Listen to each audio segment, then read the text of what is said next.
Multispectral imaging reveals previously invisible text, while DNA analysis of the parchment provides clues along the Dead Sea shores, where the oldest surviving Hebrew Bible texts emerged from centuries in hiding with the simple shattering of the clay jar. Like this one. Welcome to Dead Sea Scrolls, the exhibition.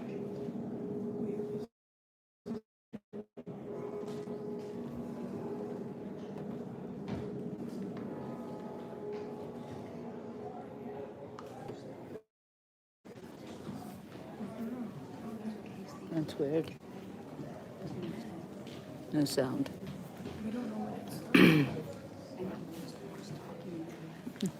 So hello, we are in the Museum of the Bible and we're learning about the Dead Sea Scrolls. This is a paid exhibition and for some reason there's no sound right now, but hello replay people. We're gonna learn about the Dead Sea Scrolls and hope they have sound, but you can read the subtext maybe.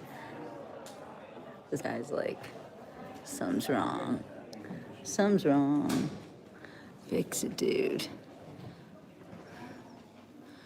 Such a deep, long trench to Jerusalem. We do not know when the trench was cut, but we do know that it was in use during 9th century BC, 2,900 years ago, the time of the first kings. At that time, we can see that the trench was dividing between the older core, the area to the south of us where the stepstone structure is located, and the area that we now call the Acropolis, Temple Mount where the temple was standing, and palaces that were probably built around the temple.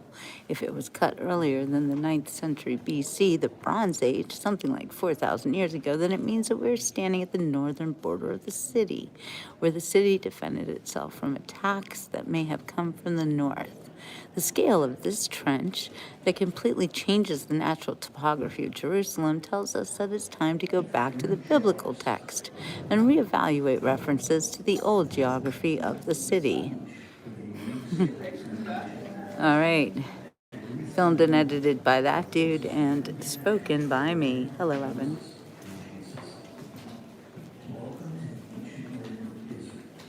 Gold jewelry that has not been found elsewhere but in this parking lot on the western slope of the city of David. They've been excavating for 5 years. Jerusalem Walls National Park. Okay. All right, so I guess we're gonna learn some more stuff and see the Dead Sea Scrolls. Hey Bryce, hi Evan. What? I didn't hear it. Oh, you couldn't. Well, because he couldn't hear it. Yeah. I only because they couldn't hear that. I know, but you could hear you. Oh, okay. I just think it's distracting. Yeah, I'm not gonna. Yeah, I'm not gonna do it again. Within centuries, Babylonians would overrun the land, burying jars like this under layers of destruction. But remarkably, their histories of Israel still persist and even thrive. Now, we stand beneath Jerusalem's famous Western Wall. King Herod. These are pieces of the wall, right? Elaborately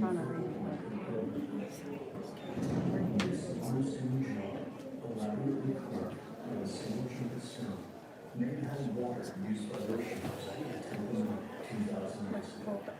A jar from the very place the New Testament tells us Jesus walked to reach the temple. Today, the Western Wall is nearly all that remains of this once proud shrine, destroyed by Romans in 70 CE. The whole Dead Sea is in Judean desert, nearly 1,400 feet below sea level, the lowest point on Earth. It's here that one of the greatest archaeological discoveries occurred. The year was 1947. A young Bedouin goat chasing a stray threw a rock into a cave near the Dead Sea. The sound of shattering pottery echoed back. Inside, we found parchment scrolls with ancient Hebrew writing, more valuable than any treasure you could have imagined.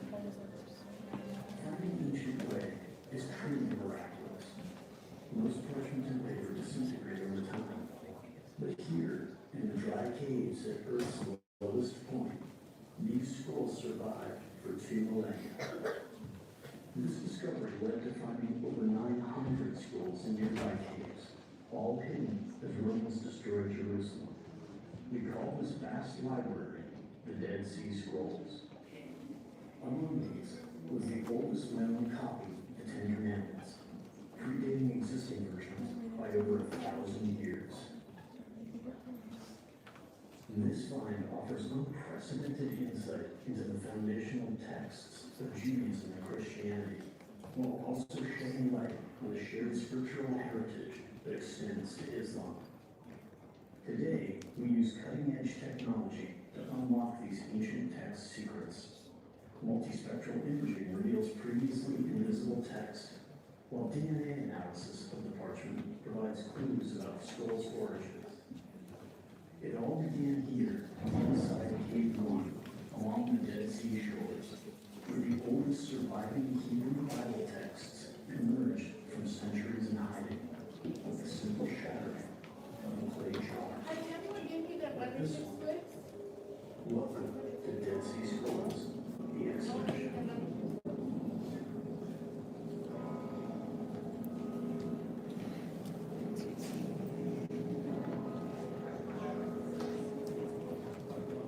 Is there a Joe for Williams Hart?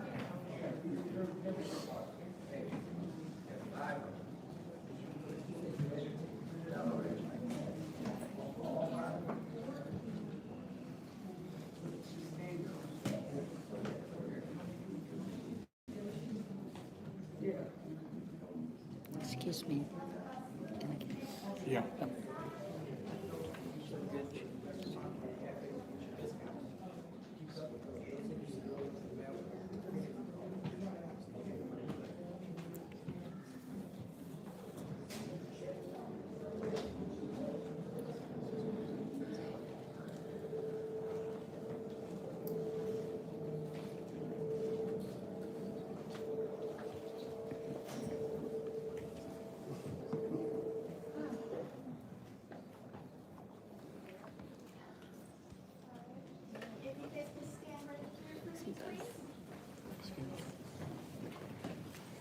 So, there's a lot of people here, so I can't talk too loud, but I'm feeling great.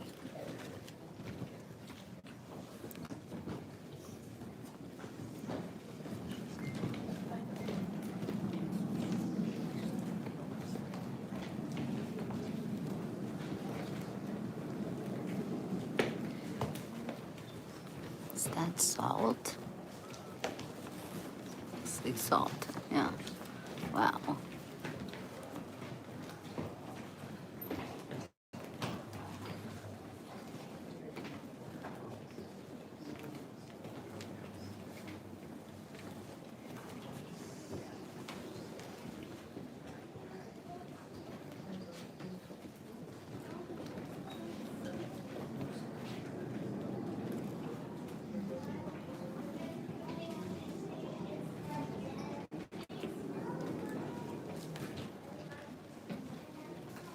Salt of the earth, right, Ron? That's right. Salt is so cool.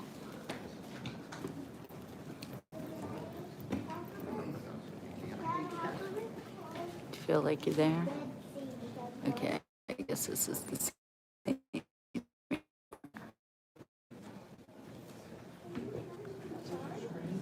That is crazy.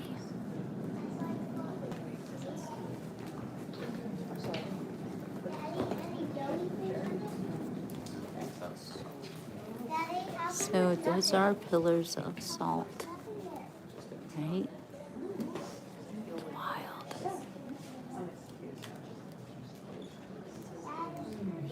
We're flying over. That's cool.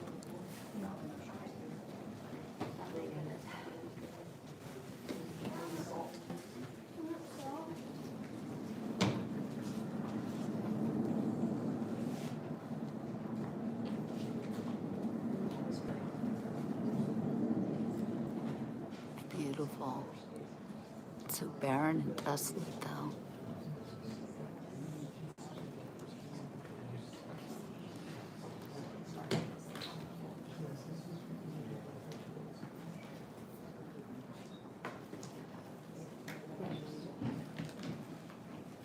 Is that the road to Damascus? Well, you're on the beach report. 3 jars, each with a unique story from the ancient past. And inside one, our closest written connection to Abraham, Moses, and Jesus.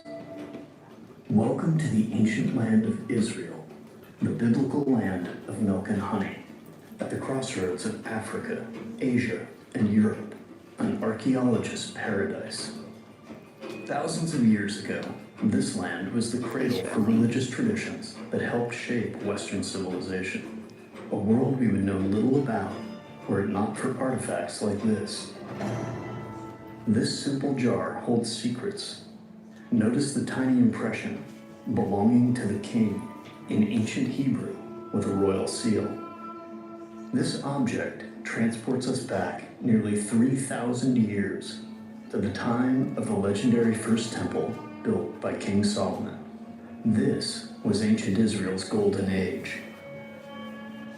Within centuries, Babylonians would overrun the land, burying jars like this under layers of destruction. But remarkably, the people, their history, and biblical Israel would persist and even thrive. Now, we stand beneath Jerusalem's famous Western Wall, built by King Herod and his successors when Jerusalem and the Temple became a focal point for pilgrimage. This limestone jar, elaborately carved out of a single chunk of stone, may have held water used by worshippers at the Temple Mount 2,000 years ago.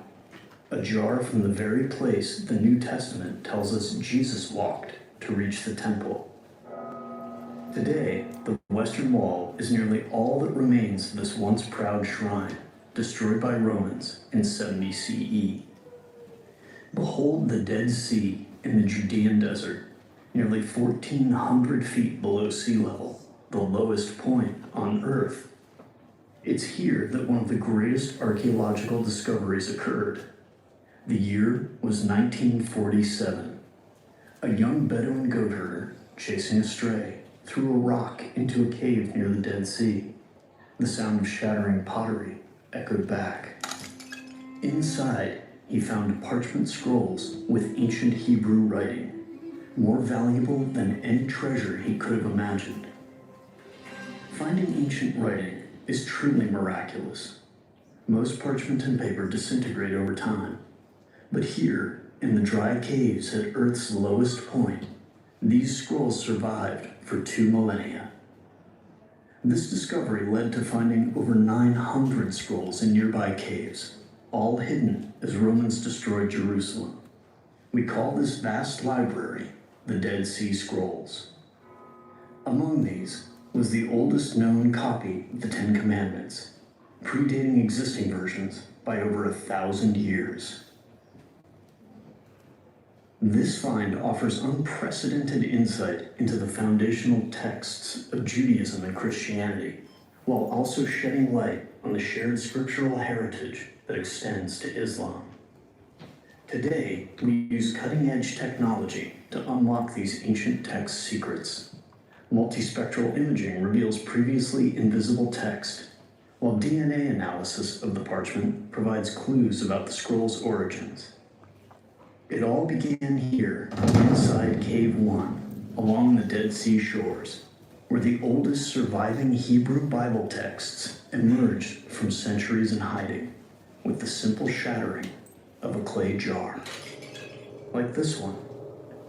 Welcome to Dead Sea Scrolls, the exhibition.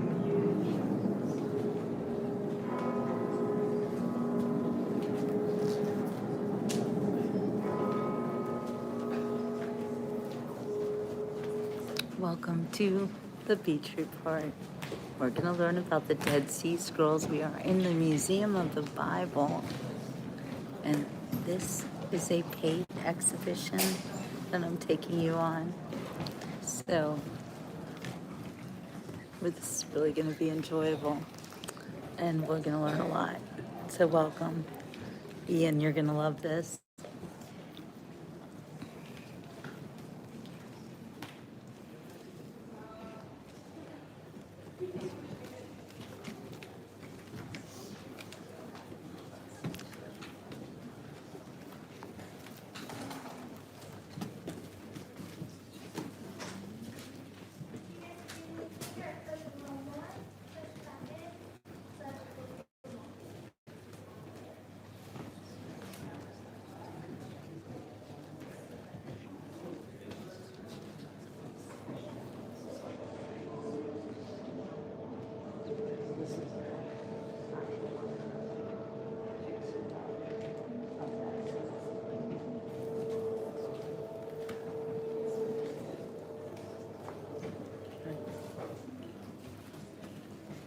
wish it was more well lit.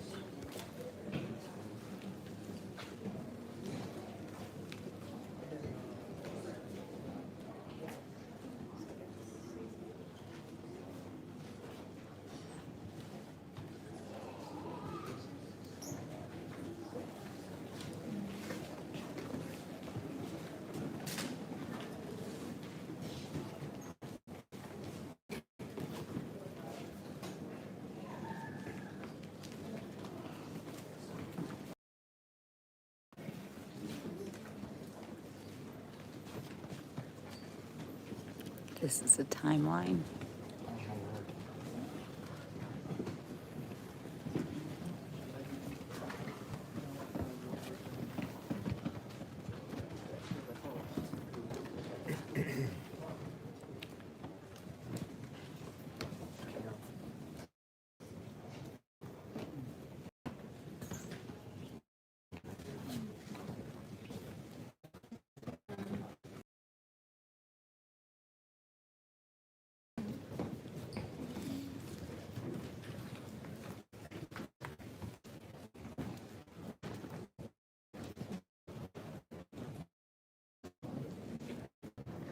That's a Bacopa.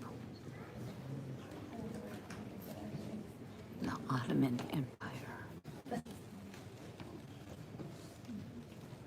This is a coffee cup.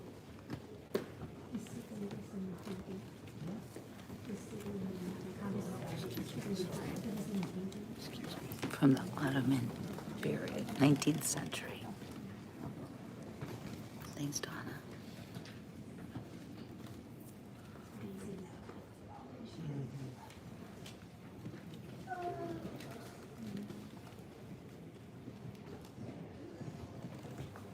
Three jars. Each with a unique story from the ancient past. And inside one, our closest written connection to Abraham, Moses, and Jesus. Welcome to the ancient man's history.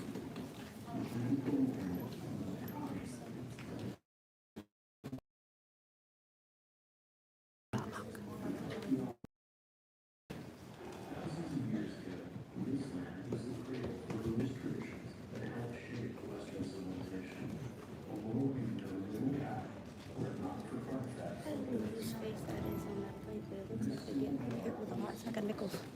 Excuse me.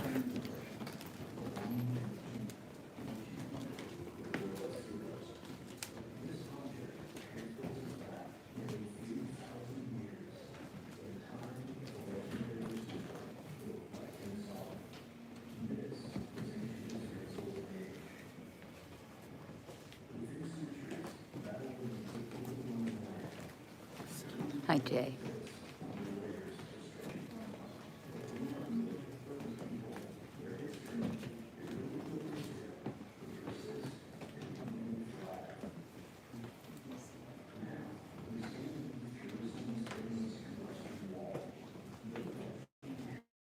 This is such a cool timeline map.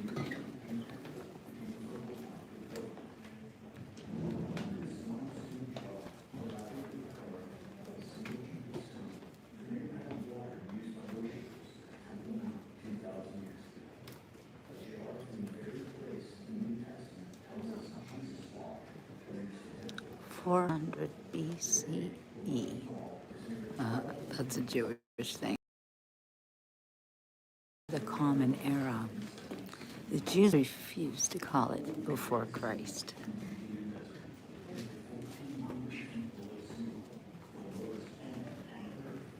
So when you see BCE, that was a Jewish thing.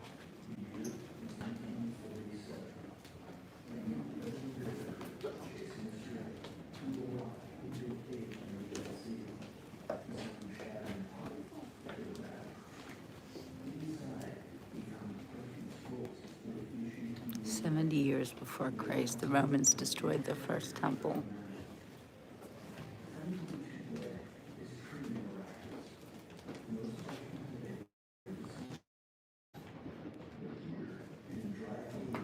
Yeah, that's what they call it before the Common Era. What we know is before Christ. But since the Jews don't accept Christ as their Lord and Savior, they will never say his name. I know. I used to believe it too. No, they're not teeth. I'm obsessed with teeth.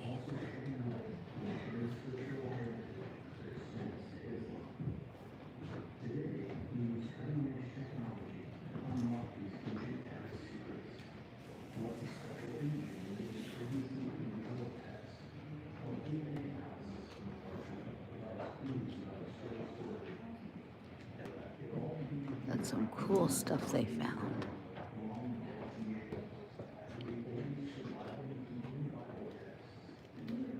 Wow, look at this.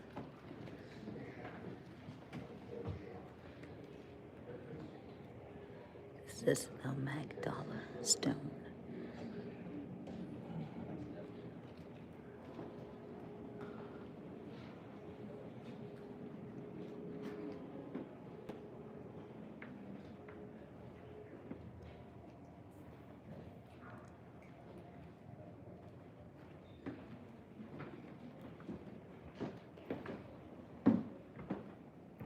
We're on the journey to Jerusalem.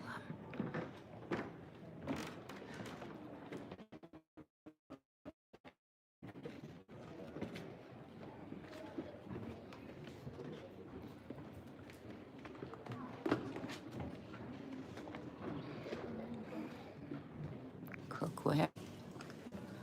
In Zechariah, they tell us every cooking pot in Jerusalem shall be holy to the Lord of hosts. All of his sacrifice shall come and take of these to boil their sacrificial meat.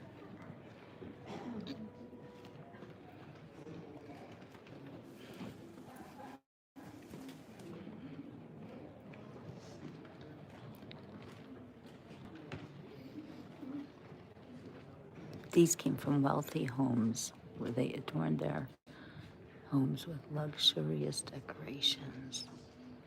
They look like this. They were this. Look at this glass. Skilled glass artisans crafted exquisite pieces during the Roman era. And these were for rich people. They were symbols of wealth and refined taste. Very high level of craftsmanship. And these were their tastes. They loved this stuff. It's beautiful.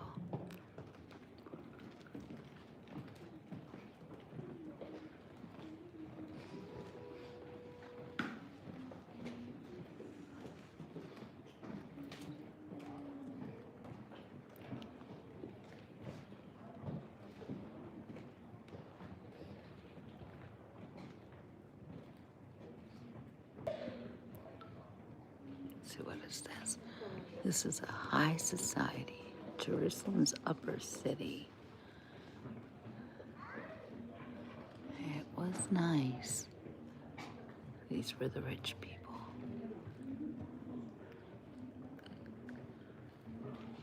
Most influential figures of the time made their homes here. The magnificent palace of King Herod the Great dominated the skyline, a testament to his wealth and architectural ambition.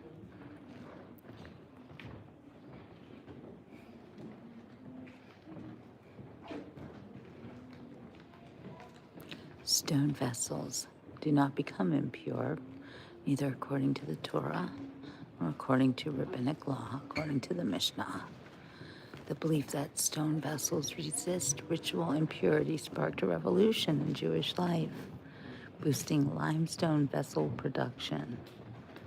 This is how you could tell that Jewish settlements from the late Second Temple period were there. Limestone is impervious to ritual impurity, unlike pottery. So these are limestone.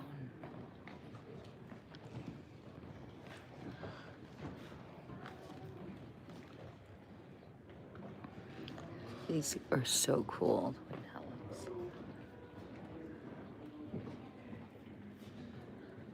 That was a limestone ossuary. don't know what an ossuary is. It's a beautiful box. This was a bone box. Oh, ossuary. That's right, os. Os is the Latin name for bone. They didn't do communal in the late Second Temple period. Burial practices shift from communal to individual burial through the use of ossuaries or bone boxes. Family tombs initially served multiple generations. The rise of inscribed ossuaries marked individual commemoration, reflecting concerns about ritual purity and resurrection. Interesting. Wait, when was this? Resurrection? Really? Bone gathering. He rejoiced because his parent had now found rest from judgment. That was written in the Jewish Talmud.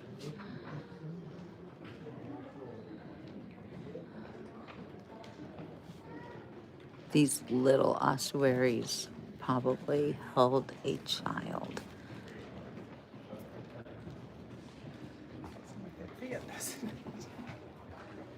Okay, these are the ones for full-grown people. First, bury me in the valley, and later collect my bones and place them in an ossuary. Death is a ritual. Life is a ritual, and so is death. Who would make a box out of stone? Wouldn't it be too heavy? Well, they're burying it, so I guess it doesn't matter. I hope you guys can hear me and see everything. This place is huge, and I can't possibly see it all, but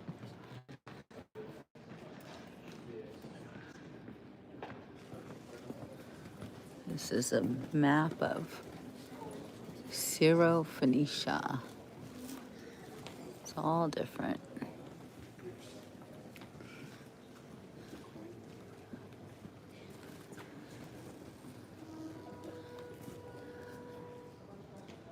Wow, look at that.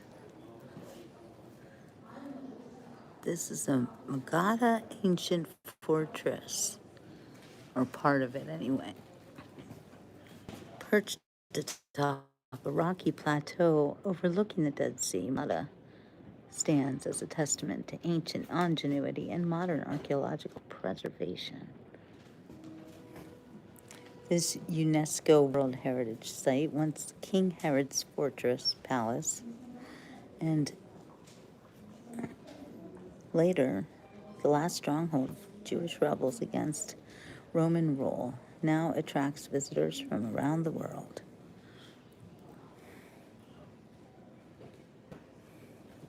Six men, Allie. 6 men, always 6.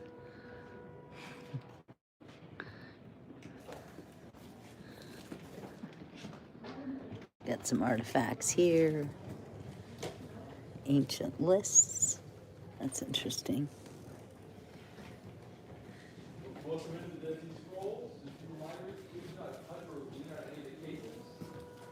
Yeah, the stone would keep everything safe, exactly.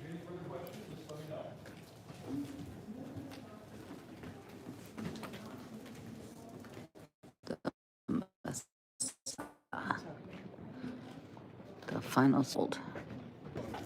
It's a lot of history here, guys. On the west side of the Dead Sea is the solitary tribe of the Essenes, which is remarkable beyond all the other tribes and has only palm trees for company, according to Pliny the Elder. It just says Pliny, but there were 2 Plinys. If you don't know your history about the Plinys, there was Pliny the Elder and Pliny the Younger. Pliny the Elder actually perished going to Pompeii and attempting to save people from the big volcano in Pompeii. They could see it from their house. Pliny the Younger said, "Hell no, I'm not going over there." And Pliny the Elder perished by going over there trying to help people. Bad News Bears for Pliny the Elder. These are very famous people back in the day.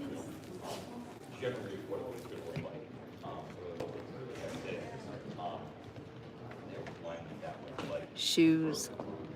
Check it out. Shoes. My shoes look like that. I hate to say. No, I'm joking.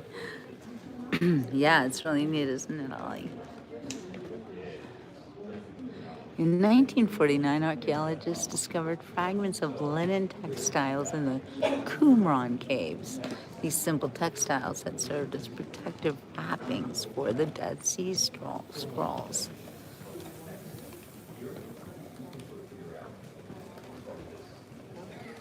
That's right, Ron.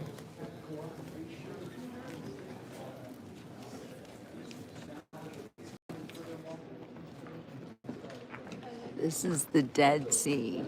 As you leave Jerusalem, journeying southeast, the terrain changes rapidly from green rolling hills to arid desert. You descend through ravines and quickly reach a dry, rocky landscape. Eventually, an amazing vista appears, a shimmering blue sea embedded in the brown hills. Behind you, as you gaze at this vista, Jerusalem stands more than 3,000 feet above sea level.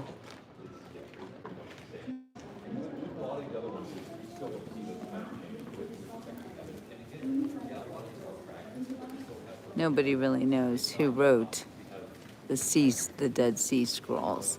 Here they're guessing, so I'm not going to say anything because it's just a guess. Everything has been inscribed in your presence with a recording pen for all periods of eternity. This is where writers are important in the world. So this is an inkwell, an ancient inkwell. Few people could write in ancient times, and inkwells are rarely found at archaeological sites. This small ceramic inkwell is similar to 4 discovered in the ruins of Qumran. Those found at Qumran each had dried ink inside, possible evidence that scribes there wrote with ink. Numerous ostraka, potsherds with inscriptions made after the vessel had broken, have been discovered at Qumran. They served as ancient post-it notes and were written in Hebrew, Aramaic, and Greek, 3 languages used in the scrolls as well. Yeah, the Incas are fascinating.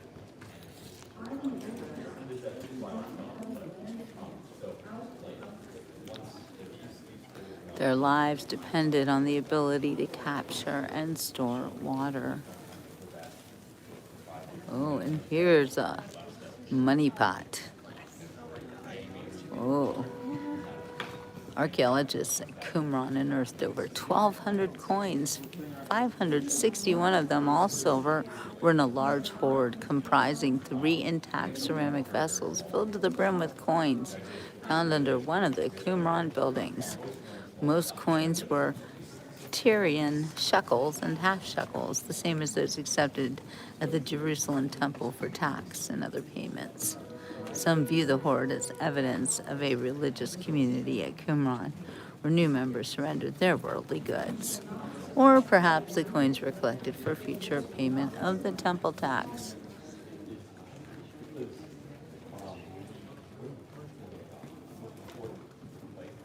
Did you know that not all of the scrolls were found in jars?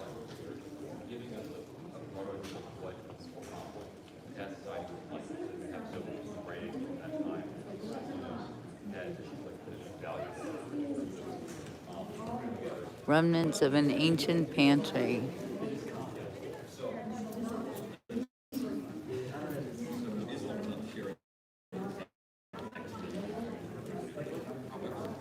Yeah, who doesn't love a good museum? A museum about the Bible.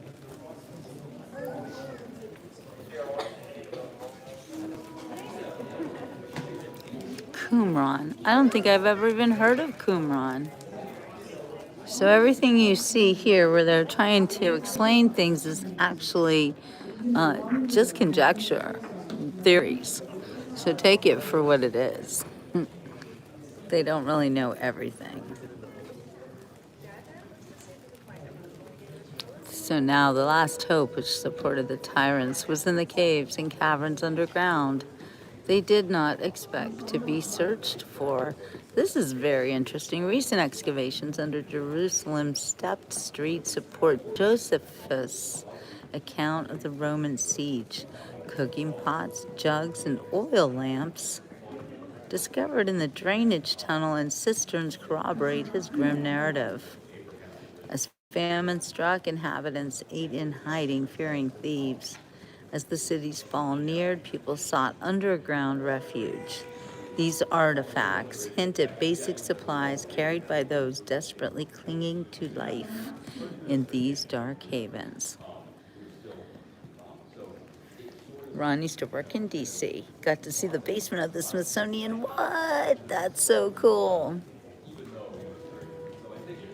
That's amazing. But it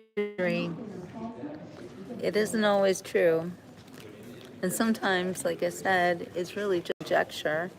People thinking it must be like this or it must be like that, because that's what we do today. And it isn't always true.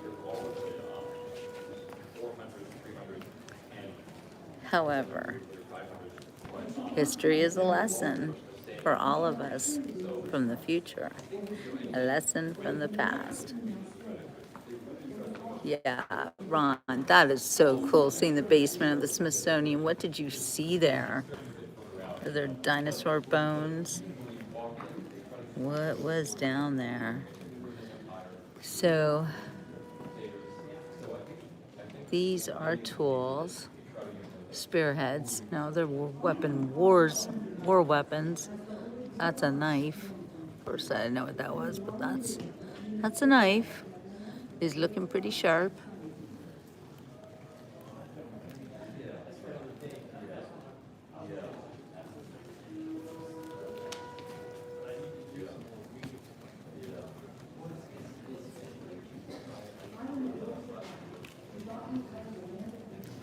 Limestone military bread stamp with Latin retrograde inscription, Caspicanen. A century was a Roman army unit of 100 soldiers.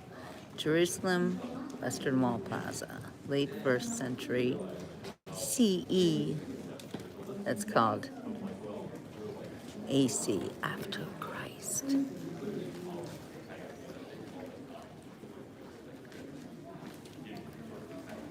A New Jerusalem.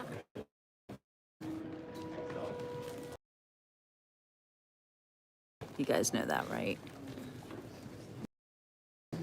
Roman military life. Excavations at Masada have yielded intriguing insights into the lives of soldiers from the 10th Legion. Ostraka bearing soldiers' names were discovered. And we learned those were bone things, bone boxes, revealing that at least some were literate. Additionally, various Latin texts found near the site offer the daily routines of military camp life.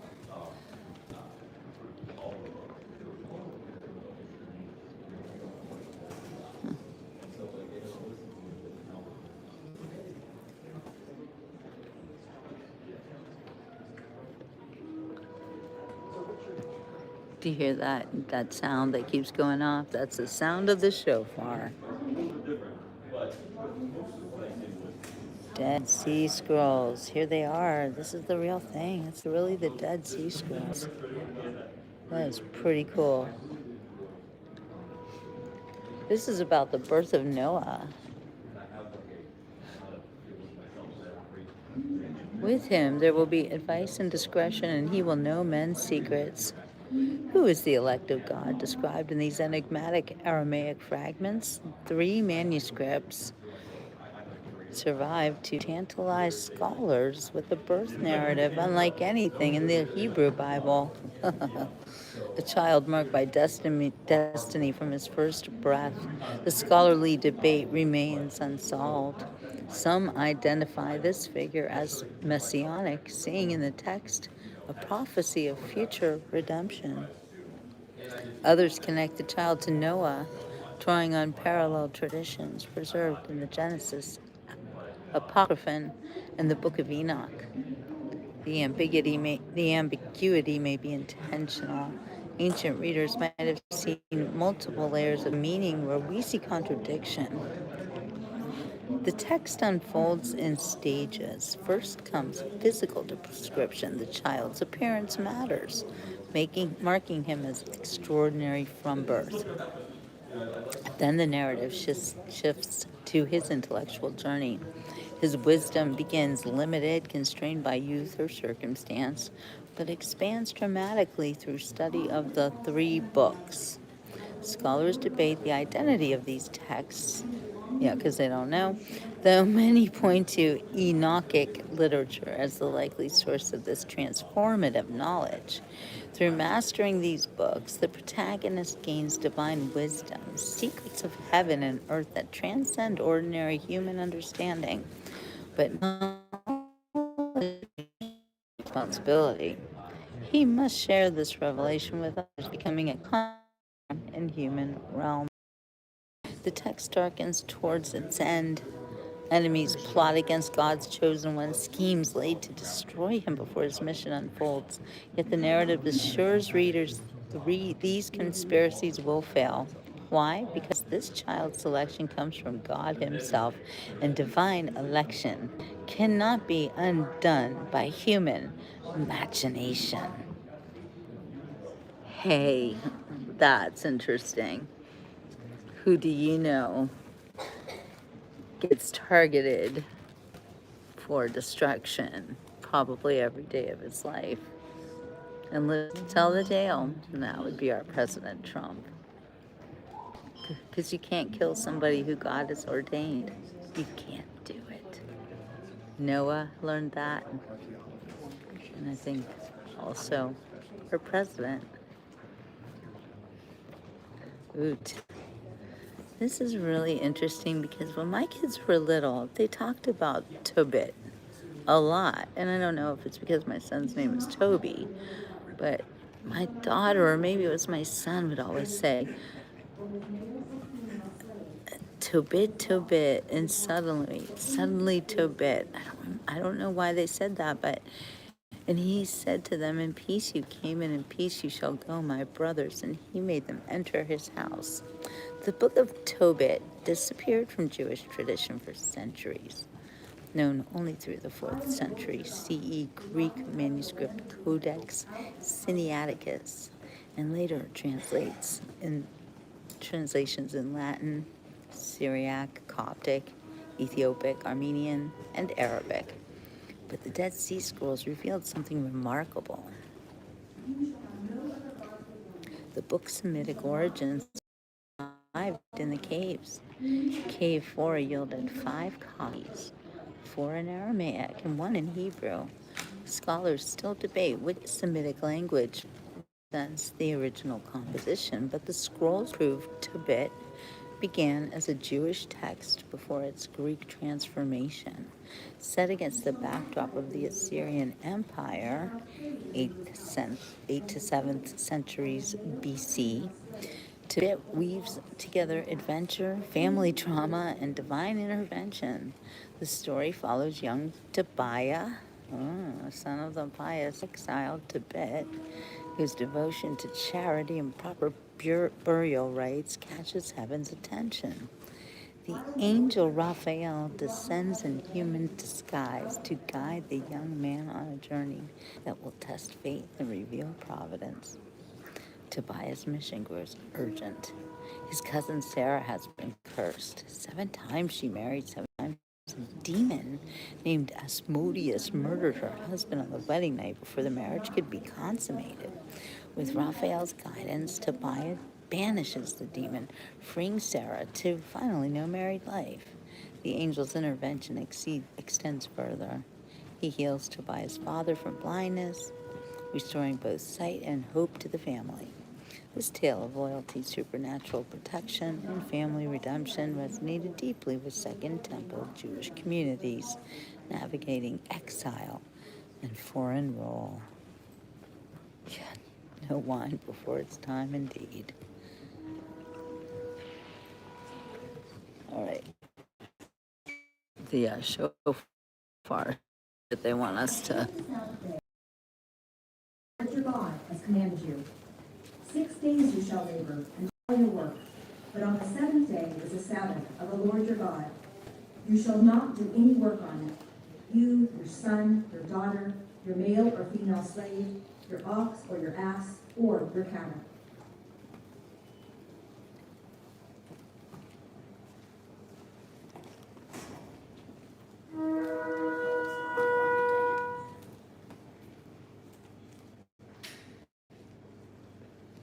Observe the Sabbath day and keep it holy as the Lord your God has Watching that commanded again. you.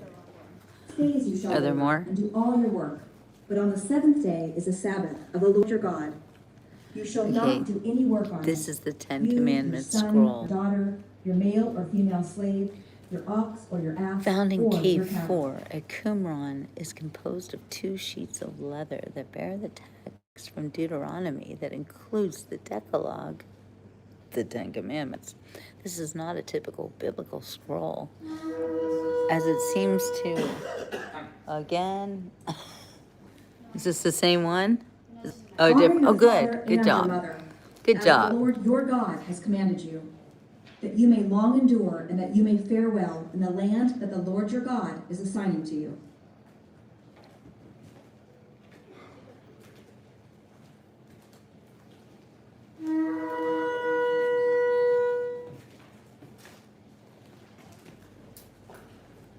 You shall not murder.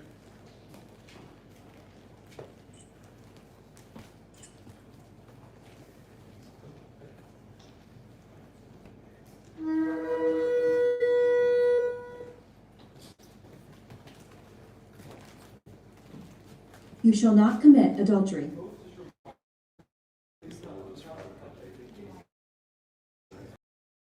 No, yet.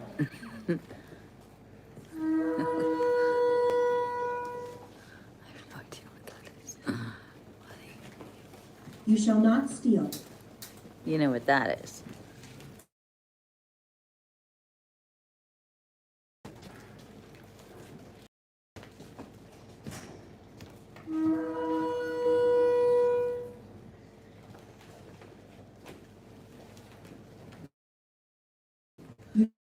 All witness your neighbor. What that means.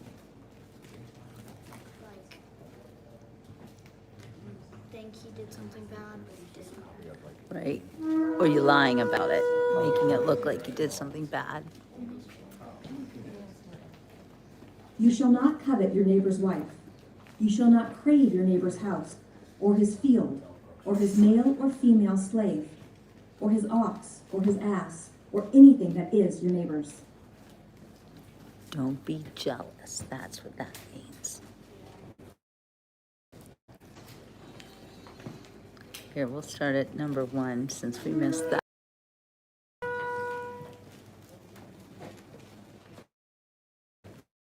I am the Lord your God, who brought you out of the land of Egypt, out of the house.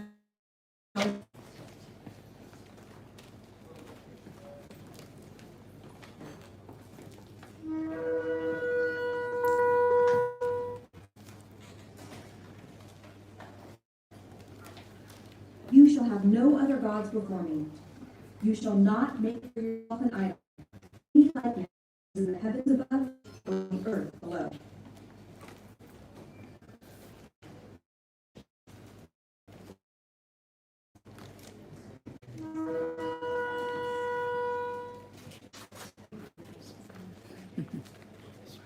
Observe the Sabbath day and keep it holy as the Lord your God has commanded you. 6 days you shall labor and do all your work, but on the seventh day is the Sabbath of the Lord your God. You shall not do any work on it. You, your daughter, your male or female slave,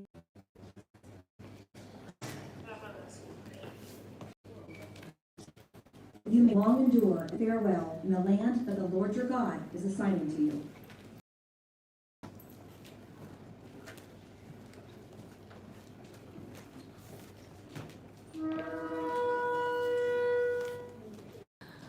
Yeah.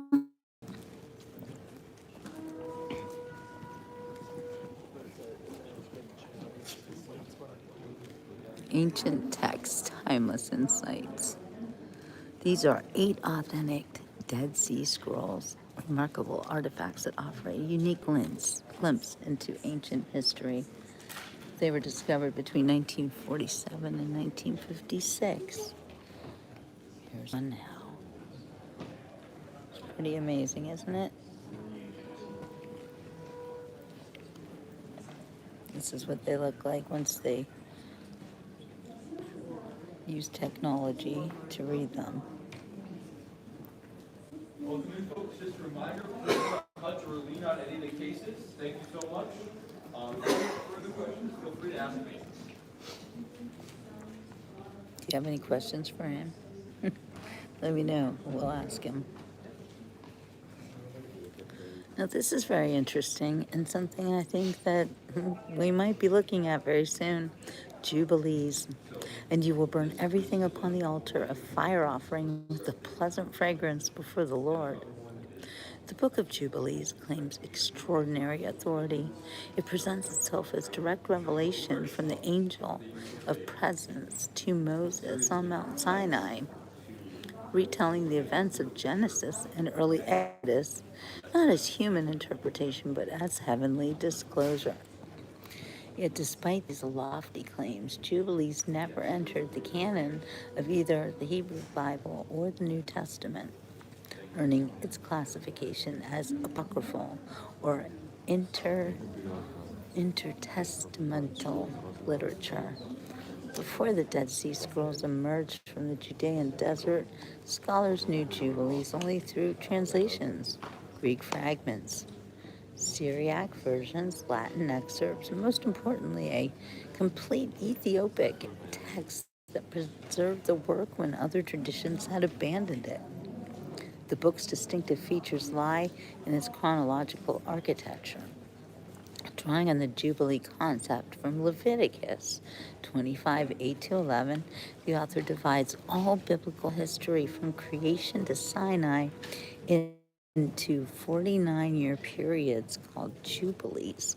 This isn't mere organizational preference, it's a theological statement. By structuring sacred history into these precise cycles, Jubilees argues that time itself follows divine pattern, that history unfolds according to heaven's mathematics. The text also champions a 364-day solar calendar, placing it at odds with the lunar calendar tradition. This seemingly technical detail carried profound implications for festival dates and religious practice, questions that divided Second Temple Jewish communities. The Dead Sea Scrolls revolutionized Jubilee scholarship. 15 manuscripts surfaced from the Qumran caves, all considerably older than any previously known copies. More importantly, these represented the first Hebrew versions ever discovered, revealing at last the language in which Jubilees was originally composed, before it migrated into Greek, Syriac, Latin, and ultimately found sanctuary in Ethiopic. I believe we're about to enter a Jubilee period of time.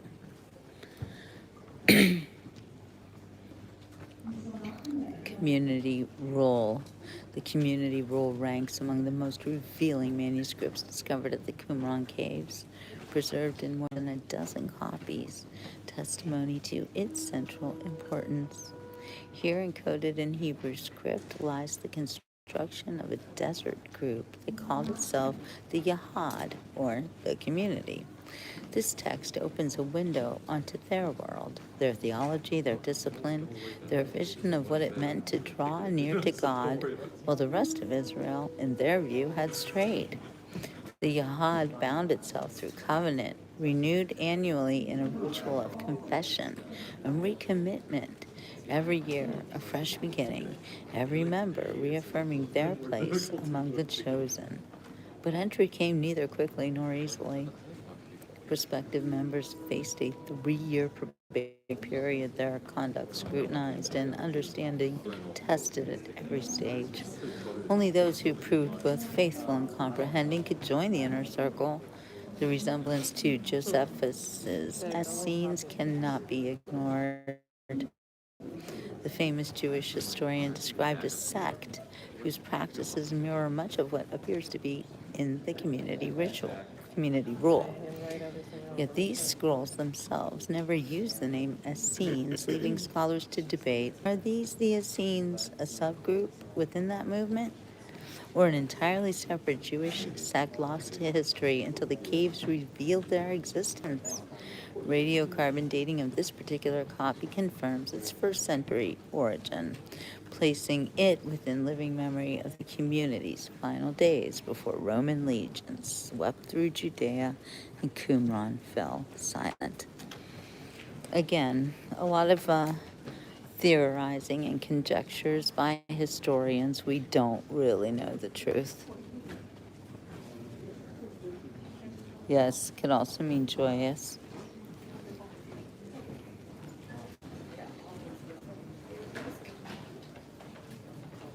Here they admit that it's some dedicated guesswork that lets them believe that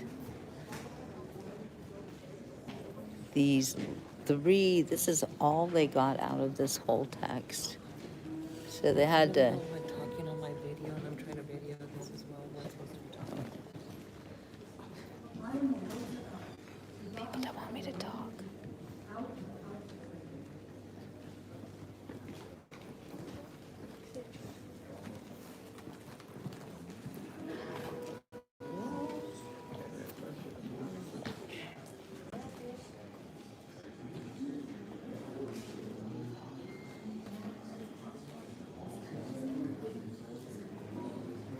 Whoa, look at all those cigarette butts. Sonny would keep that.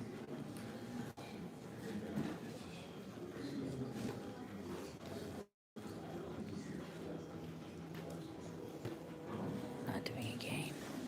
That's okay, this is pretty major. Oh, these are the papers. So when Jews pray at the Western Wall, they put their prayers on paper and stick them into the wall. This was once part of the Temple Mount's majestic enclosure.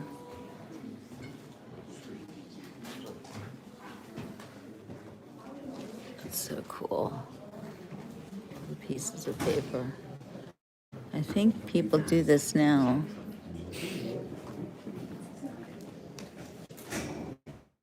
I don't know. Can you put papers in there? Kind of want to, right?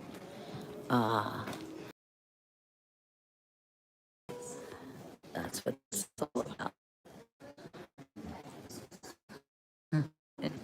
So these are prayers. So cool. There's more over here too. There's they call it the Wailing Wall.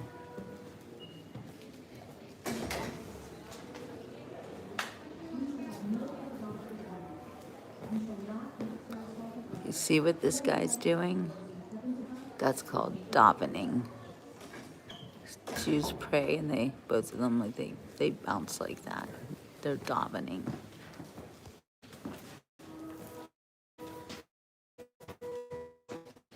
Yeah, dedicated guesswork. Look at this dude davening. He's going to town.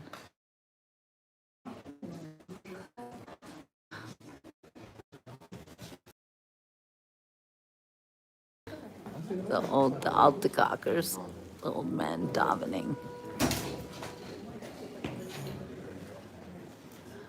The air over Jerusalem is saturated with prayers and dreams.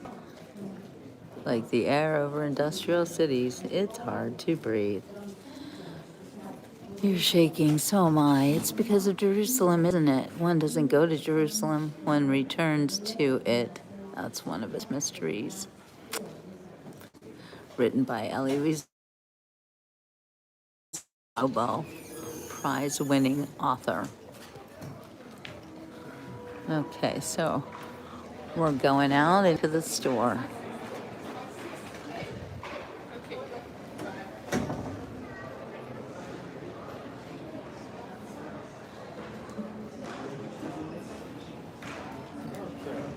The people who walked in darkness have seen a great light. On those who lived in the land of deep shadows, light has shined.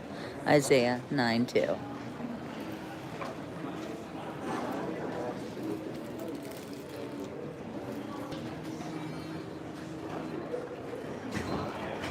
It's the wine, the Hebrew wine. It's never good. Just saying.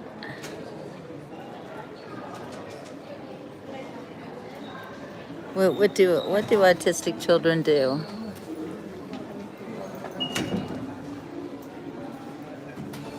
What's happening here? Dead Sea squirrels?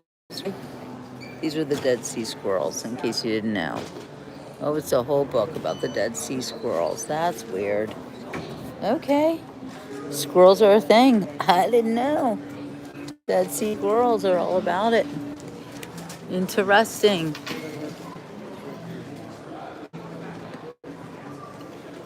Look at this.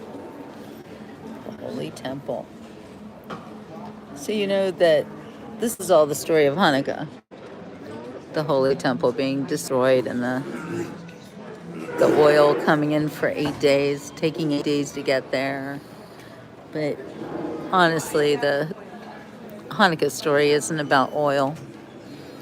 It's really about the little group of Maccabean Jews, very devout Jews, who took on the entire Roman army and defeated them. But here's the thing. Jews don't glorify war. So, the Hanukkah story cannot be about war, even though it really is.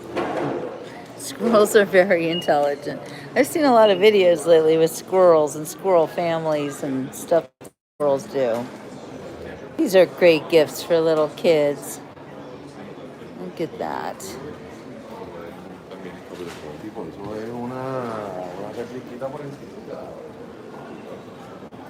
I just heard people speaking Hebrew. So these are the kinds of things you can buy in the 10 Commandments. Never forget the 10 Commandments. So I don't know if you guys realized, but when I was looking at the 10 Commandments, there was a little girl next to me.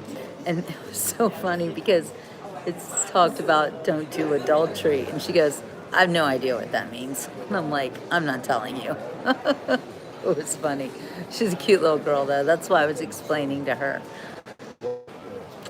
Don't be jealous. Don't be coveting. All that good stuff. All right, you guys. Well, we're going to walk around this museum and see all sorts of interesting things. Would you like to do that? You don't want me to say ciao for now yet, do you? Look, the snack bar is called Manna Bites. That's pretty funny.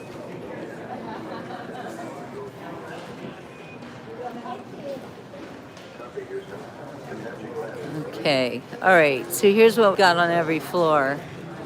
What floor would you like to see? Stories of the Bible, Nazareth. Kind of interested in that. The history of the Bible galleries, the World Stage Theater. I want to know about Nazareth. I'm still learning so much. For those of you who don't know, I accepted Jesus as my Lord and Savior in 2018. Spent all my life before that being a good little Jewish girl and thinking that Jesus didn't really mean anything to me because I was Jewish. I was so wrong. And now I feel sorry for those Jews who think they have to wait thousands and thousands of years for their Messiah. Do you think that God would make them wait so long? I don't. And I'm glad that I don't have to wait anymore because in accepting Jesus, my life is so much better. So now I read the Bible and I learned so much about everything, life and history and just the proclivities of people. This is a Michelangelo Buonarroti. Who is that? The sorrowful depiction of Mary cradling her dead son Jesus after his crucifixion.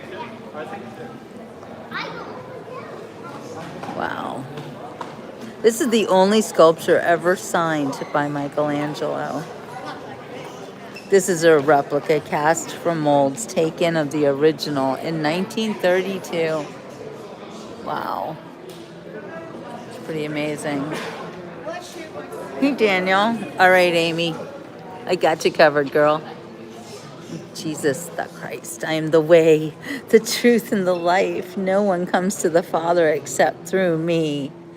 John 14:6. Oh. Wow. I feel like he's looking at me. That's beautiful. This is Sunday. This is a great day to go to the Museum of the Bible, right? Let's see, what is this? Oh, scan there. I can't scan things. Oh, this is for parents. So, by the way, so you know, it costs $35 just to get into this museum. And then they have all these exhibitions, and they cost extra money too. So, it's not cheap to come here. But I think it's important. And I like it very much because I love the Bible. You know, as a writer, I did not appreciate the Bible for what it was growing up, clearly. But now when I read the Bible, and I learn so much from the way it's written. Praise the Lord, indeed. So I'm a little concerned that we can't really see too many things without a guided tour or paying money for an exhibition. I don't know. We already did that. So I'm going to go down to the next floor, see what we got there. Of course, I'm an American. Well, I'm an American girl raised on promises. Yes, I am American. I was raised in America. But in 1990, I moved to Switzerland because I was super concerned about the poisonous food that I noticed everybody eating. And I desperately wanted to be a mom and have kids, but I couldn't, with good conscience, raise children in toxic America. So I moved to Switzerland. I had met a Swiss guy and got married, and my kids were born there.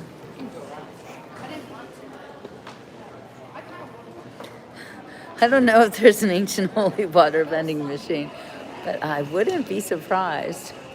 It's actually a pretty good idea.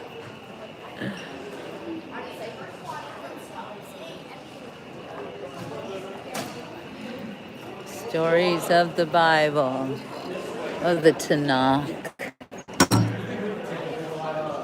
I think this is another you have to pay for.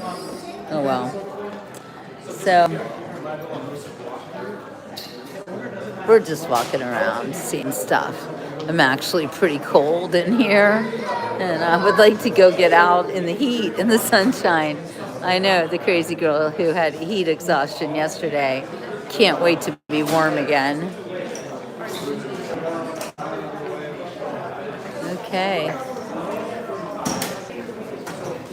All right, you guys. Well, I think we're going to have to say ciao for now. There isn't too much you can do here unless you pay for it. And it is what it is. I'm going to go back out into the heat of Washington, D.C. and look for something else fun to do. If anybody has any ideas, something they would like to see, let me know. Actually, I know a lot of you wanted to see the White House. And it's hard to see the White House because it is behind some screens and, it's a little bit difficult to really see what you want to see, but I will take you there. We'll walk past, and we'll try to get a good look at 1700 Pennsylvania Avenue. I know, Ron. Don't worry, you guys. I'm a tough cookie. And yes, I'm embarrassed that I got heat exhaustion yesterday because Florida, you know, I've never had heat exhaustion in my life, but there were extenuating circumstances as to why that happened. All right, you guys. I'm going to say ciao for now, and I will come back, and we'll see some more stuff, like hopefully the White House and what we can see of it. So stay tuned. Watch out for notifications. I hope you get them. If not, check it out and make sure you do. And if you haven't liked and subscribed, please go ahead and do that right now. All right, you guys. Thank you for joining me on today's Bible History Beach Report. It is Sunday, so although Sunday isn't really the Sabbath, that would be Saturday. Anyway, no, I'm not anybody's queen, and I don't want to hear that from anyone anymore. I'm Ray Becerra's queen. He's in heaven waiting for me, and my king is the Lord. So please, men, stop, okay? Go find someone else who wants to play with you. It's not me. All right, you guys, we will see you later. Ciao for now from the Beach Report. Hey, Tony.